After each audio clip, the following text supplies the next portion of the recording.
What's up guys? Today I wanted to share a little haul, specifically items that I got from the Nordstrom anniversary sale. 5 things I want to talk about. None of them are makeup, surprisingly. All of them clothing, shoes, couple of jackets. It was kind of hard to get in the fall mindset. Like, I love fall, my favorite season maybe, especially over this intense Texas summer heat.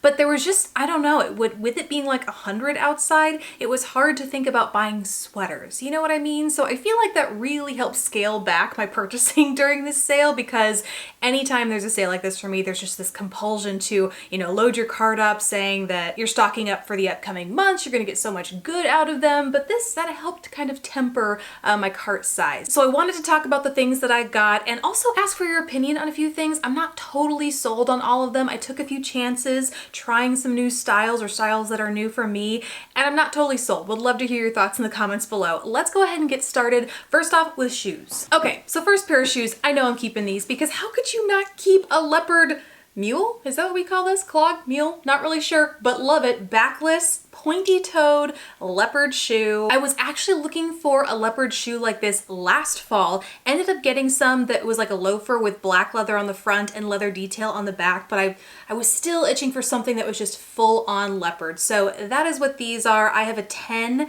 and they fit perfectly. I tend to run between a 9.5, 10 depending on the shoe, the brand, all that kind of stuff, but this is a 10 and it fits me perfectly. Part of the reason that I was looking for a shoe like this is that my wardrobe tends to be very basic. I stick to a lot of black, shades of gray and black, and mixing and matching within there. So I sometimes like to have a pop with my shoes, whether it is a leopard like this, or in the fall, I have these red booties that just like anytime you need a mood lifter, red booties, always, which could honestly probably use a refresh, but have these in the meantime. And actually, the first thing that I thought of when I opened these and tried them on was how cute would they look with pencil skirts.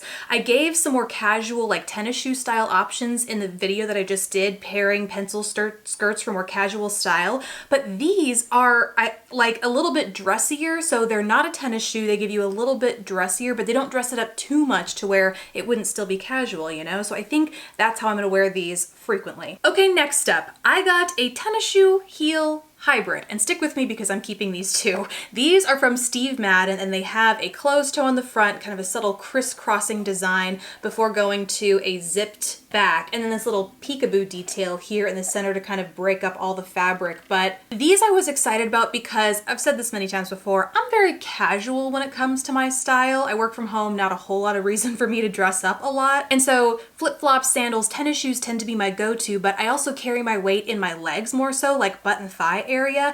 And when I wear flats, and depending on what else I'm wearing on my body, like pants, capris, it can sometimes shorten the appearance of my legs, whereas a heel will elongate it a little more. So I thought this was the perfect way to get that elongation out of a heel, but still have the practicality and the comfort of a tennis shoe. So I feel like I can start wearing these like immediately. Shorts, capris, jeans, dresses, you name it. Like, I think I'm just gonna get so much good out of these. And it feels like this style is coming back. This surprisingly wasn't the only tennis shoe wedge hybrid I saw in the sale. So if you're interested, they have a lot of other styles on the site. This is just the one that I went with, thinking that it would be the most versatile across the things and the styles that I typically wear. Alrighty, now the last pair of shoes. This is the one that I'm not totally sold on and would love your input on. These are also from Steve Madden and supposed to be another wedge tennis shoe kind of style. And there is a wedge in here. It's kind of hidden by the side. It has a wedge shape, but it looks more like a platform sneaker. And when I saw this on the Nordstrom website, I loved it because, again, it gives you that heel appearance. At least I think. I'm not sure how elongating it'll be if you can't see the heel itself. But in theory, you get the appearance and the height of a heel, the comfort of a tennis shoe. And it also, the platform looked kind of like a callback to like 90s style, like Spice Force 5 vibes, but updated. I am ginger, by the way, always wanted to be ginger. But now that I have them and kind of take a look at them, they seem a little bulky and kind of give me Herman Munster vibes. And I don't know, let me know what you think. And not that Herman Munster is a bad thing, because I love myself some spooky style, but I just don't know that this is a style that I personally can pull off. So let me know what you think. Is this something you've worn? How have you styled them to kind of make sure the proportions are right and they don't look and feel too boxy if you struggle with that kind of thing? I don't know. Let me down in the comments. Tell me. Okay, now onto the clothing. I got two jackety sweater sort of situations. Let's start with the sweater. This is from the brand heybaileyb, and it is a cashmere sweater, or maybe more like a cardigan. Like it's open in the front, and then it has these really pretty, at least it looked pretty on the model, drapey feeling sleeves. Like there are these bigger armholes, so it just feels more like a combination cardigan throw slash blanket almost, which is definitely my vibe in fall. So I really thought I would like to have this and get a lot of good out of it, but when it's actually worn, and again, it could just be the pieces that I'm styling it with, it just feels a little bit too boxy for my shape or how I prefer to wear my clothes. So this, again, I am still kind of on the fence about. It's incredibly comfy and super soft. I just don't know that I can't find those exact same qualities in something with a shape or a style that I might wear a little bit more often, you know? And then the last thing I got was a Moto blazer in this gorgeous berry shade. So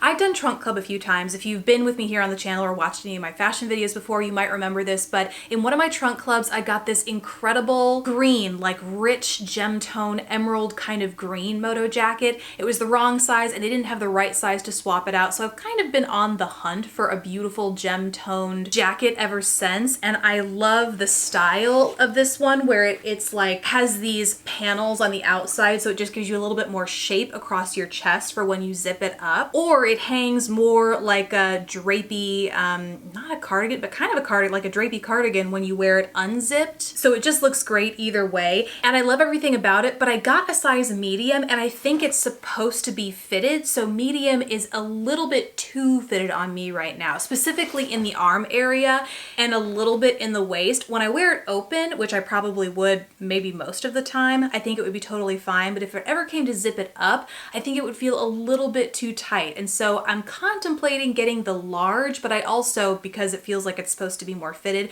don't want it to be too baggy like in the arm and shoulder area. So I might need to exchange this. I might need to see if I can find it in store so I can just compare the two sizes. But in and of itself, this jacket was everything that I was looking for like that beautiful fall transition jacket, because it is a thin material. I'll show you a close-up here where like it's nice and light and thin, so I think I'll get a good amount of use out of this, especially in Texas where fall weather can still mean like 80, 85 degrees in October and November. So this is a really nice way to get the fall vibes and actually bundle up if there's a slight chill in the air, but you're not going overkill with like a very heavy fall winter jacket. So those are all the things that I picked up in this sale. I would love to hear what you guys picked up, fashion, beauty, whatever. Let us know down in the comments below. Besides that, guys, thank you so much for watching. Please don't forget to subscribe if you haven't already, and I'll catch you in the next video. Bye, guys.